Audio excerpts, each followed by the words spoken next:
పరిశుద్ధ సింహాసనం మీద ఆసీనుడై ఉన్న మన యేసుక్రీస్తు ప్రభువారి నామంలో మీ అందరికీ నా హృదయపూర్వక శుభములు. ఈ రోజు మన ధ్యానం లూకాసు వార్త 8వ అధ్యాయం 4 నుంచి 21 వచనాల వరకు మనందరికీ బాగా పరిచయం ఉన్న విత్తనాల ఉపమానాన్ని ఈ వాక్య భాగంలో మనం చూస్తున్నాం. ప్రతి ఉపమానంలో పరలోక రాజ్య మర్మం ఉంటుంది. అయితే ఎవరు పరలోక రాజ్యం గురించి ఆసక్తి కలిగి ఉంటారో వారికే అది అనుగ్రహించబడతాయి, అంతేకాని అందరికీ కాదు అన్న సంగతిని ఇక్కడ మనం 10వ వచనంలో చూస్తాం. దేవుని క్రమం ఎలా ఉంటుందంటే, తను వెదికే వారికి ఆయన దొరుకుతాడు. ఆశపడ్డ ప్రాణాన్ని ఆయన తృప్తి పరుస్తారు. అందుకనే ముందు ఆశపడాలి, ఆ తర్వాత ఆయన తృప్తి పరచగలడు. అడిగిన వానికే ఇవ్వబడుతుంది. తన చిత్తం చేయాలని నిర్ణయించుకున్న వారికే దేవుని చిత్తం ఏదో తెలియజేయబడుతుంది. నమ్మిన వారే ఆయన మహిమను చూస్తారు. అలాగే కలిగిన వానికే ఇవ్వబడుతుంది, లేని వారికి కలిగినది తీసివేయబడుతుందని వాక్యం సెలవిస్తోంది. కాబట్టి ఈ క్రమంలో ఎవరైతే పరలోక రాజ్యాన్ని గురించి ఆసక్తి కలిగి ఉన్నారో వారికి మాత్రమే అర్థమవడానికి ఆయన ఉపమాన రీతిగా ఈ విషయాన్ని చెప్తూ వచ్చారు. విత్తనాల ఉపమానంలో వాక్యాన్ని గురించి చెప్తూ వచ్చారు. ఇంకా ఈ రోజు మన ధ్యానంలో చాలా సంగతులు ఉపమాన రీతిగా ప్రభు చెప్పగా లూకా ముందుగా ఒక ఉపమానాన్ని రాస్తూ ఉన్నాడు. అదేంటంటే, విత్తువాడు విత్తడానికి బయలుదేరగా కొన్ని త్రోవ పక్కన, కొన్ని రాతి నేల మీద, కొన్ని ముండ్ల పొదలలో, కొన్ని మంచి నేల మీద పడ్డాయని చెప్పారు. విత్తనం అంటే దేవుని వాక్యం. నేల మనుషుల హృదయాలను సూచిస్తుంది. ఫలము వాక్యానికి స్పందనగా జీవించే జీవితాన్ని గురించి. ఇప్పుడు మొదటిగా ఎవరైతే వాక్యం విని దాన్ని గ్రహించలేకపోతారో అలాంటి వారి హృదయాల్లో నుండి దుష్టుడు వాక్యం ఎత్తుకుపోతాడు అని ప్రభు చెప్తున్నారు. మనం ఈ విషయాన్ని చాలా జాగ్రత్తగా గమనించాలి. ఈ విషయాన్ని చెప్పడానికి ప్రభు త్రోవ పక్కన పడిన విత్తనాలు పక్షులు వచ్చి వాటిని మింగేస్తాయని పోల్చి చెప్తూ ఉన్నారు. ఎందుకు జాగ్రత్తగా గమనించాలి అని అంటే, మనం కూడా చాలా సార్లు వాక్యం వింటాము, కానీ దాన్ని గ్రహించలేకపోవడానికి చాలా కారణాలున్నాయి. అది కూడా వాక్యం చాలా స్పష్టంగా చెప్తుంది. ఎప్పుడైతే గ్రహించలేకపోతామో అప్పుడు వాక్యము దుష్టుడు ఎత్తుకుపోతాడు. ఎటువంటి వారు వాక్యాన్ని గ్రహించరు లేదా అర్థం చేసుకోలేరంటే, తమ మనస్సును సిద్ధపరచుకునే వారు వాక్యాన్ని గ్రహించలేరు అని ఇర్మియా పుస్తకం 6వ అధ్యాయం 10వ వచనంలో మనం చదువుతాం. ఆయన వాక్యమందు సంతోషం లేని వారు వాక్యాన్ని గ్రహించరు అని. ఇంకా సత్యాన్ని అడ్డగించేవారు, దేవుని మెప్పు కంటే మనుషుల మెప్పు కోరేవారు, ఇలాంటి వారు వాక్యాన్ని గ్రహించలేరు. కాబట్టి దుష్టుడు వెంటనే విత్తబడిన వాక్యాలను ఎత్తుకుని పోతాడు. ఇలా త్రోవ పక్కన ఉన్నవారు ఇంకా ఆయన మార్గంలోనికి వీళ్ళు వచ్చిన వారు కారు. ఈ వాక్యం వింటున్న వారికి అర్థం కాకపోవచ్చు దుష్టుడు ఎలా ఎత్తుకుపోతాడు వాక్యాన్ని అని. గ్రహించకపోవడం అంటేనే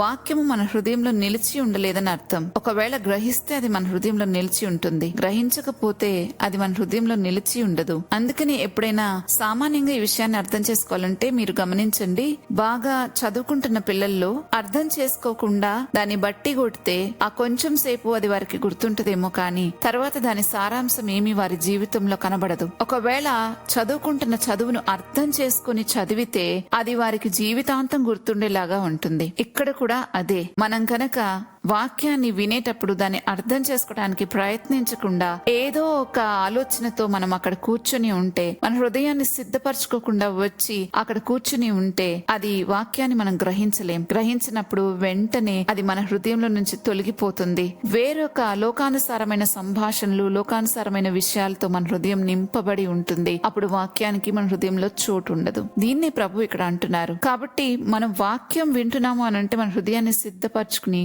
దేవుడు మాట్లాడుతున్నాడు అని భయముతోనూ భక్తితోనూ వినాలి అనేది ప్రభు సూచిస్తా ఉన్నారు. ఇక రెండవది రాతి నేల మీద పడిన విత్తనాలు. వారు ఎలా ఉంటారంటే, రాతి నేల వంటి హృదయం కలిగిన వారు, వారిలో వాక్యము విత్తబడిన వారికి వాక్యము నిమిత్తమై బ్రతకాల్సి వచ్చినప్పుడు ఏదైనా శ్రమ, హింస కలగగానే వెంటనే అభ్యంతర పడిపోయి ఆ వాక్యాన్ని వదిలేస్తారు. ఉదాహరణ చూడాలంటే, బైబిల్లో యేసుప్రభుని సిలువ వేసేటప్పుడు పేతురు కూడా ఇలాంటిదే ఎదురైంది. 3 సార్లు చెప్పాడు, నాకు యేసుప్రభు ఎవరో తెలీదు అని. ఎందుకు చెప్పాడు? భయమేసింది తన్ను కూడా పట్టుకుంటారేమోనని. కానీ తర్వాత కాలంలో అతని హృదయం మంచి నేలగా అయి నూరంతలుగా ఫలించడం మనం చూస్తాం. ఎవరి హృదయం అయితే కఠినంగా ఉంటుందో వారి లోపలికి వాక్యము వేరు తన్నదు, పైనే ఉంటుంది. అలాంటి వారు చిన్న మాట పడాల్సి వచ్చినా ఓర్చుకోలేరు, వెంటనే వాక్యంలో నుండి తొలగిపోతారు. మూడవది ముండ్ల పొదలో పడ్డ విత్తనాల గురించి. దీన్ని ఎలా అర్థం చేసుకోవాలంటే, ఒక వ్యక్తి వాక్యం వింటూ ఉన్నప్పుడు అతని చెవిలో పడినప్పుడు ఆల్రెడీ అతని హృదయంలో ఈ లోక సంబంధమైన విచారాలు,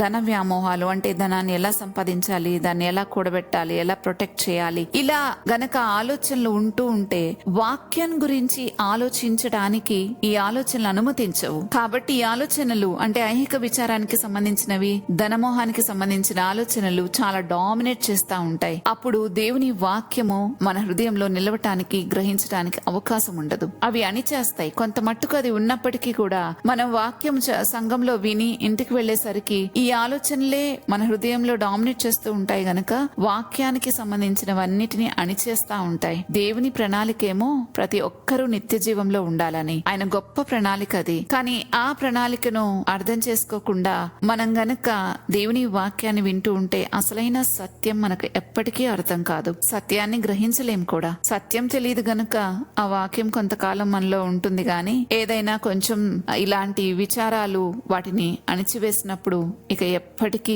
అది ఫలించదు. ఇక 4వది మంచి నేల పడిన విత్తనాలు. అవి కొన్ని 100ంతలుగా, కొన్ని 60ంతలుగా, కొన్ని 30ంతలుగా ఫలించినట్లుగా మనం చూస్తాం. ఎవరికైతే నూతన హృదయం, నూతన స్వభావం కలిగి ఉంటుందో వారు మంచి నేలగా ఉంటారు. వారు బహుగా ఫలిస్తారు. ఈ ఉపమానం అంతా విన్నాక నేను అనుకుంటాను, నిజమే, ప్రతి ఒక్కరి హృదయము ఒక్కొక్క నేలగా ఉంటుంది. కానీ కొందరు ఉంటారు, వారి హృదయంలో అన్ని రకాలైన నేలలు ఉంటాయి. కొన్ని వాక్యాలు వింటారు, అసలు గ్రహించరు. కొన్ని వాక్యాలు వింటారు, కానీ వారికి అసౌకర్యంగా ఉన్నందున వాటిని బట్టి బ్రతకరు. మరి కొన్ని శరీరాశల వలన ఆ వాక్య ప్రకారం నడుచుకోరు. సో కొన్నింటిని మాత్రమే ఫాలో అయ్యి కొద్దిగా ఫలిస్తారు. మెజారిటీ ఆఫ్ ద పీపుల్ ఈ రోజు నాకు ఇలాగే కనిపిస్తారు. నిజంగా వాక్యం కోసం ఏదైనా వాక్య ప్రకారం బ్రతకాల్సి వచ్చినప్పుడు, శ్రమ అయినా, హింస అయినా, ఏదైనా ఎదురైనప్పుడు గట్టిగా నిలబడగలిగిన శక్తి ఈ రోజులో ఎంతమందికి ఉంది ఆలోచించాలి. కొందరు ఐహిక విచారాలని చాలా బాగా అధిగమిస్తారు, వాక్యాన్ని గ్రహిస్తారు. అలాంటి వారు ఇంకొంచెం ఫలిస్తారు. మరికొందరు గ్రహిస్తారు, శ్రమ వచ్చినా, హింస ఎదురైనా,